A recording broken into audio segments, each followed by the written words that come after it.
Hello dear students, how are you all? And you all are welcome back in Maharana Pratap international academies online session. और आज हम लोग पढ़ेंगे class 4th का chapter number 4 जो कि है आवर टीथ। आवर टीथ मतलब हमारे दांत। हम सबको पता होता है कि टीथ जो है उनको हिंदी में दांत कहते हैं। अब हम चैप्टर स्टार्ट करते हैं एक इंट्रोडक्शन के साथ में। Our teeth are a very important part of our body। हमारे जो दांत हैं वो हमारे शरीर का एक बहुत ही महत्वपूर्ण भाग है। A very important part of our body। Body मतलब हमारा जो शरीर है वह, और इम्पोर्टेंट मतलब महत्वपूर्ण, और टीथ मतलब दांत। जो दांत हैं वो हमारे शरीर का एक बहुत ही महत्वपूर्ण भाग है या अंग है। First, they give proper shape to our face. सोचो अगर दांत ही ना होते तो हमारा फेस कैसा दिखता।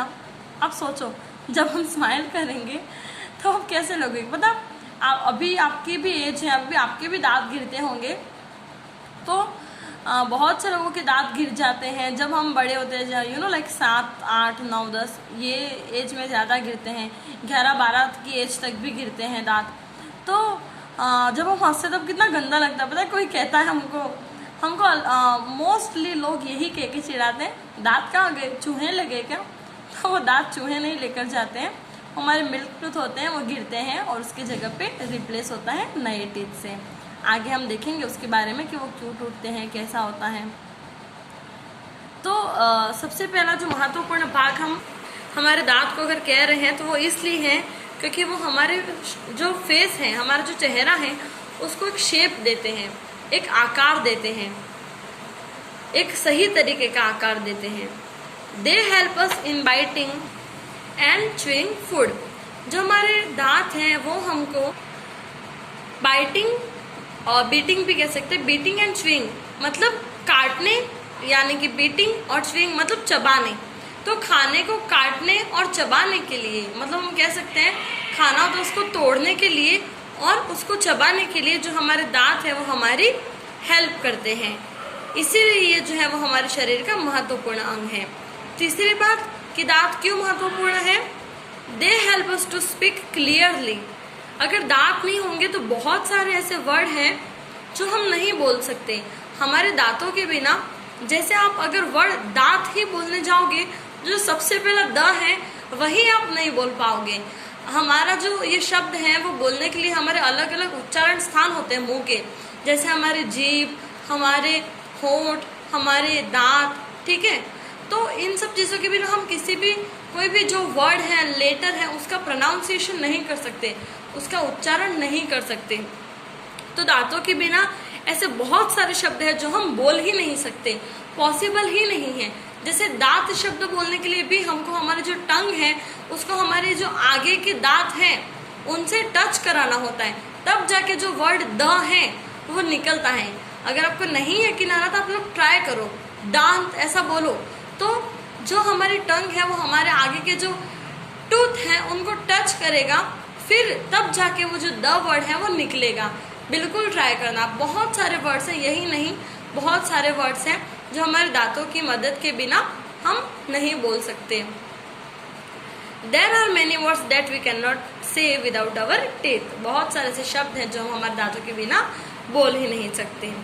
अब है our teeth, यानी कि हमारे दांत। कुछ इस तरीके का शेप होता है, दिख रहा है ना ये आपको कॉर्नर में, देखो इस तरीके का शेप होता है। A newborn baby does not have any teeth। एक जो न्यू बॉर्न बेबी मतलब जो तुरंत जन्म लेता है वह बच्चा, ऐसा बच्चा जिसने तुरंत जन्म लिया हो, या फिर नव शिशु हम जिसको कहते हैं, जिसने नया बर्थ लिया हो, नव शिशु, ठीक है, उसके मुंह में दांत नहीं होते हैं। ऐसे हमारे शरीर में बहुत सारी चीजें होती हैं जो जन्म से हमको नहीं मिलती हैं। जैसे हमारे बाल भी एकदम छोटे छोटे होते हैं, पता है किसी किसी के सर पे बाल नहीं भी होते हैं, बाद में उगते हैं। जो दांत है वो भी नहीं होते हैं, वो भी बाद में आते हैं। हम चल भी नहीं सकते, जन्म होते तुरंत धीरे धीरे सीखते हैं ना चलना। तो उसी तरह से बहुत सारे जो ग्रोथ है वो तुरंत नहीं होती है। जैसे जैसे हम बड़े होते हैं वैसे वैसे हमारे बॉडी की और बॉडी पार्ट्स की ग्रोथ होती रहती है। Teeth begin to appear when the baby 6 to 7 months old. दांत उस समय आते हैं जब जो बेबी हैं वो 6 से 7 महीने का होता है। मतलब जब उसने जन्म लिया और उसके 6 से 7 महीने के बाद में जो बच्चा है, तो जब वो 6 से 7 महीने का हुआ तब उसके धीरे धीरे दांत जो है वो आने शुरू हो जाएंगे। बाय द एज ऑफ 3 साल के होने के बाद अ चाइल्ड हैज 20 टीथ। एक जो बच्चा है वो जब 3 साल का हो जाता है उसके बाद में उसके मुंह में दांतों का टोटल काउंट कितना होता है? 20, यानी कि 20 दांत जो होते हैं वो आ जाते हैं। कब तक? 3 साल की एज तक। जब तक आप 3 साल के हो जाएंगे उसके बाद में आपके मुंह के अंदर कितने दांत होंगे? Total 20 teeth. देखो, अगर बहुत सारे ये टीथ जो है वो प्लूरल वर्ड हैं और इसका सिंगुलर वर्ड है टूथ, जैसे TEETH है ना, वैसे TOOTH हो जाता है। अगर हम किसी एक दांत के बारे में बात कर रहे हैं तो उसको हम कहेंगे टूथ, और हम दांतों के बारे में बात कर रहे हैं तो उसको हम कहेंगे teeth. This set of teeth is called milk teeth और टेम्पररी टीथ। मैंने बताया था आपको कि जो आगे के दांत हमारे गिर जाते हैं वो होते हैं मिल्क टीथ। मैंने 2-3 बार इस वर्ड को रिपीट भी किया है। तो आपने सुना होगा, बहुत सारे लोगों को कहते हैं कि जो दूध के दांत है वो तो गिरते ही हैं, ठीक है, तो हमारे मिल्क टीथ कहलाते हैं, या फिर टेम्पररी टीथ। टेम्पररी मतलब ऐसे टीथ जो लाइफ टाइम नहीं रहने वाले हैं, मतलब जो कभी ना कभी खत्म होने वाले हैं या गिरने वाले हैं। तो वो जो 20 दांत होते हैं, जो दांतों का हमारा सेट है, उनको हम कहते हैं मिल्क टीथ या फिर temporary teeth. At around 6 years of age the child starts losing the milk teeth and new teeth grow in their place। मैंने बताया था आपको, जब हम 7 और 6-7 साल 6-7-8 तक के होते हैं, ठीक है, उस उम्र तक जाते जाते जो बच्चे के हैं वो दांत गिरना स्टार्ट हो जाते हैं। तो वो जो हमारे मिल्क टीथ हैं वो सारे गिर जाते हैं और उनके प्लेस पर जो है वो हमारे नए दांत आने लग जाते हैं। This new set of teeth is called permanent teeth. Temporary जो है उसका अपोजिट है वो परमानेंट है।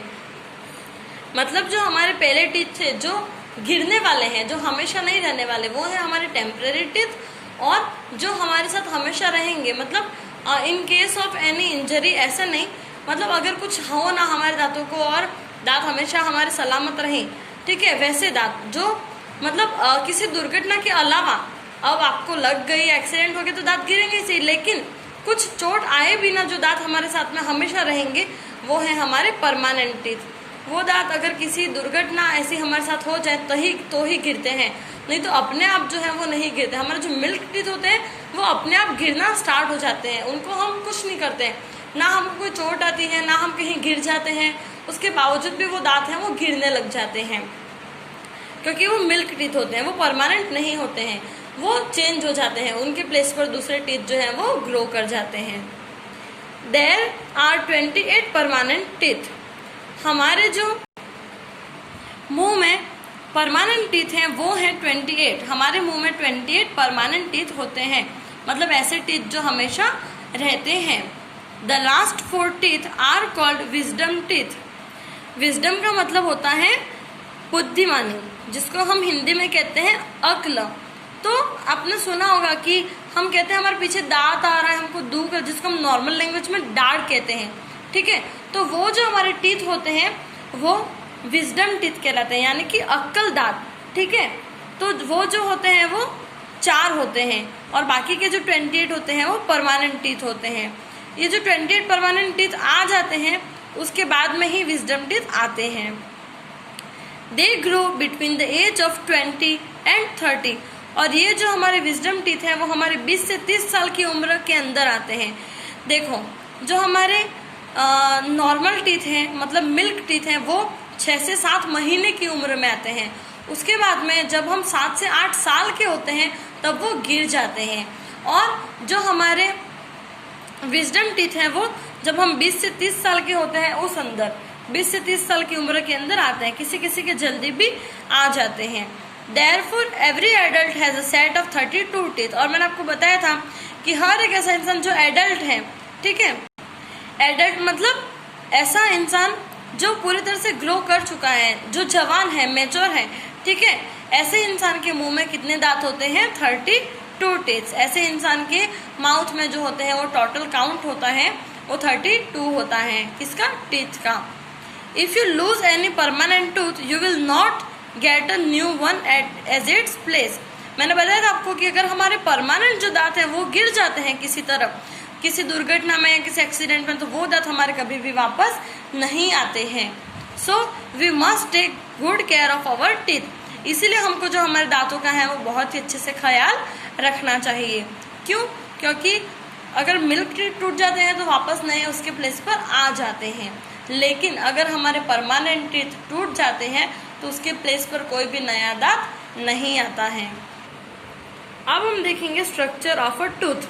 देखा, मैंने बताया था टीथ मतलब क्या होते हैं? बहुत सारे दांत, और टूथ मतलब एक सिंगल दांत। When we open our mouth and look in a mirror, we see our teeth. Teeth are hard, strong and bony structure fixed in firmly in the upper and lower jaws. हम जो है वो कांच में हमारे दांत जो है उनको देखते होंगे। जब हम हमारा कांच के सामने मुंह खोलते हैं हमारा, तब हम जो है वो कांच में हमारे दांत देख सकते हैं। टीथ दांत जो है वो हार्ड होते हैं, मतलब कठोर होते हैं। स्ट्रॉन्ग मतलब मजबूत होते हैं। और बोनी स्ट्रक्चर्स मतलब इस ऐसा शेप जिसका हो उसको बोनी स्ट्रक्चर्स कहते हैं। ठीक है, तो fixed firmly in the upper and lower जो, और वो जो है वो एक समान ऊपर के जो मतलब ऊपर का जो हमारा जबड़ा है, जो मतलब जबड़ा, और जो नीचे का जबड़ा है उसमें एक समान रूप से फिट होते हैं। Our teeth grow out of our soft pink gums. हमारे जो टीथ हैं वो आपने देखा होगा, हमारे टीथ के नीचे एक पिंक और रेडिश कलर की स्किन है। ठीक है, जो स्किन नहीं है एक्चुअल में वो गम्स हैं, जिनको कहते हैं गम्स। तो हमारे जो गम्स हैं उनसे ही हमारे जो टीथ हैं वो निकलते हैं। मतलब हम कह सकते हैं कि हमारे जो दांत हैं उनकी जो जड़ें हैं वो हमारे गम्स के अंदर हैं। ठीक है, जो हमारा जबड़ा बना हुआ है वहाँ पे हमारे गम्स हैं, और उनके अंदर जो हमारे दांत हैं उनकी जड़ें हैं, हमारे दांतों की रूट्स वहाँ पर हैं। Gums hold our teeth. हमारे जो गम्स है वो हमारे दांतों को पकड़े रहते हैं। मतलब देखो ये गम्स लिखा है, gums hold our teeth. Gums जो है वो हमारे दांतों को समान रूप से पकड़े रहने में मदद करते हैं। मतलब हमारे दांत गिरते नहीं हैं, इधर इधर नहीं होते हैं। Only a portion of the teeth can be seen. लेकिन हमको जो दांत का सिर्फ जो पोर्शन है वही दिखाई देता है। ठीक है, दांत का सिर्फ हमको पोर्शन दिखेगा, जो हमारे उसके अंदर की जो रूट्स है वो नहीं दिखेंगी। देखो टीथ का ऐसा शेप होता है जिसमें यहाँ सबसे पहले होता है क्राउन। क्राउन का मतलब ऐसे तो ताज होता है, लेकिन ये जो ताज है वो हमारा क्या है, जो दांत हमारा जो निकला हुआ है, ठीक है, वो है, ये रूट है। मतलब ये जो हमारे गम्स है उसके अंदर हमारे दांत की जड़ है। क्राउन मतलब कोई ताज नहीं है, ये क्राउन जो है वो हमारे दांत है, हमारा दांत है।